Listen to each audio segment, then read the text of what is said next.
नमस्कार विद्यार्थी आणि पालक मित्र हो, मी इंजिनियर हेमचंद्र शिंदे, प्रवेश प्रक्रिया व करिअर मार्गदर्शक, अध्यक्ष centre for career guidance Baramati.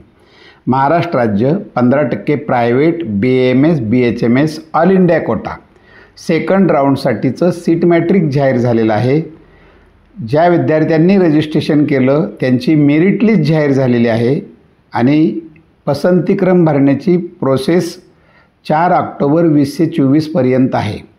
रिझल्टही त्याच दिवशी 4 ऑक्टोबरला जाहीर होणार आहे आणि जॉईनिंग आहे 5 ऑक्टोबर ते 9 ऑक्टोबर 2024 पर्यंत. या लाईनमधून प्रवेशाच्या 2 फेऱ्या होत्या.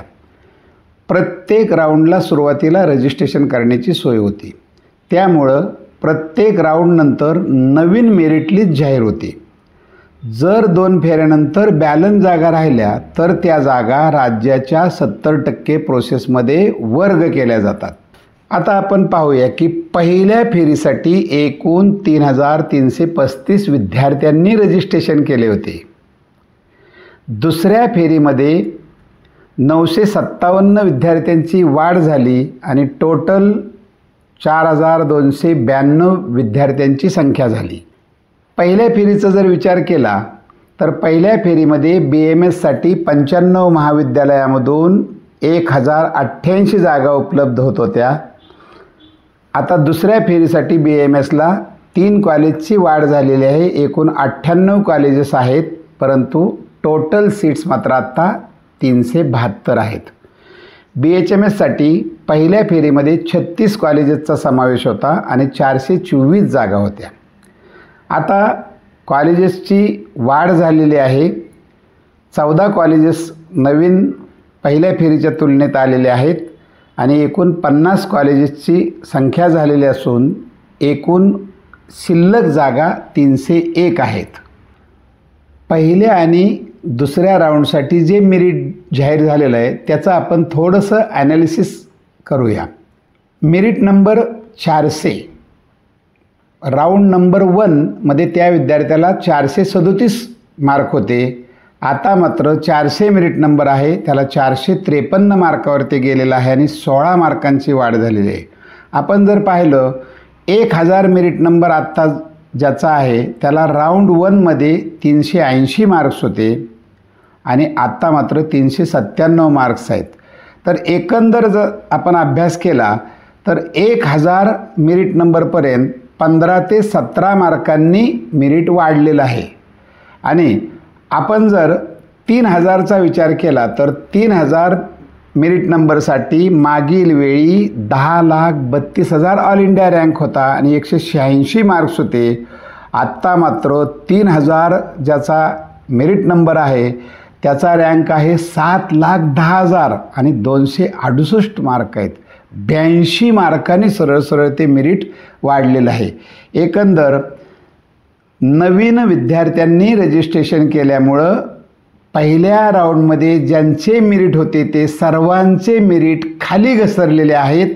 त्याचा आपण अभ्यास करणं गरजेचं आहे. आता प्रवेशाचे नियम पाहूया. Seat under all India quota open to all, reservation नाही.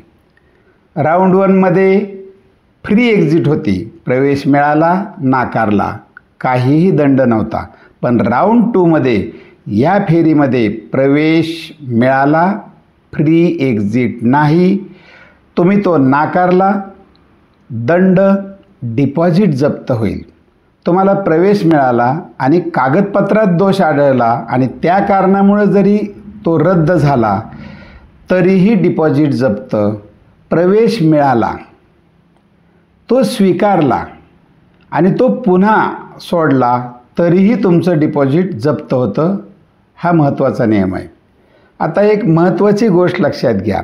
एकाच वेळेस म्हणजे राज्याचा state group B BAMS BHMS आणि हा 15% EI कोटा याची प्रोसेस चालू आहे. रिझल्ट हा दोन्हीचाही 4 ऑक्टोबरला लागणार आहे आणि जॉईनिंग आहे 5 ऑक्टोबर ते 9 ऑक्टोबर 2024. थोडक्यात काय तर आपल्याला दोन्ही लाईनमध्ये कळणार आहे एखाद्याला दोन्ही लाईनमध्ये प्रवेश मिळाला तो त्याला समजणार आहे आणि दोन्हीकडे मिळाला तर कोणताही एकच प्रवेश घेऊ शकतो, 2 ठिकाणी आपण प्रवेश घेऊ शकत नाही. आता एक महत्त्वाचा प्रश्न येतो आहे की मेरिट किती खाली येईल. आता आपण BAMSचा विचार केला, 372 जागा आहेत, म्हणजे 372 जागा सगळ्या जागा ह्या ओपन आहेत. मग 375 मेरिटपर्यंत येईल हे तर उघड आहे, परंतु असं प्रत्यक्षात होणार नाही. मेरिट हे खाली येऊ शकतं, कारण प्रत्येक विद्यार्थी अगदी थोडेसेच कॉलेज टाकतो. मागील वर्षीच्या तुलनेत यंदा BAMSसाठी 16 नव्याने कॉलेजेस आलेले आहेत. प्रत्येकजण हे कॉलेज टाकणार नाही, त्यामुळं विद्यार्थ्यांनी आपला मेरिट नंबर जरी 1000, 1500 कितीही असू द्या, तुम्हाला जर BAMSला जायची इच्छा आहे तर तुम्ही BAMSचे कॉलेज भरू शकता. BAMSचं नवीन कॉलेजचं मेरिट भरपूर खाली येऊ शकतं. BHMSच्या बाबतीत 14 कॉलेजेस दुसऱ्या राऊंडसाठी आलेले आहेत, परंतु हे कॉलेजेस नवीन नाहीत, हे कॉलेज मागील वर्षीसुद्धा होते. मग थोडक्यात दोन्हीपैकी प्रवेश मिळाला, कोणता प्रवेश घ्यायचा, योग्य निर्णय घ्यावा. आपल्याला कमी गुण आहेत, BHMSचा प्रवेश पाहिजेला आहे, ही संधी अवश्य घ्या. पण एकच लक्षात ठेवायचं आहे, या फेरीत प्रवेश मिळाला आणि नाकारला तर मात्र आपलं सिक्युरिटी डिपॉझिट गेलं, 50,000 रुपये जप्त झाले असं समजायचं आणि म्हणूनच योग्य असा निर्णय घ्या. विद्यार्थी आणि पालक मित्र हो, अशाच नवीन अपडेटसाठी या चॅनलला लाईक, शेअर आणि सबस्क्राईब करा. धन्यवाद.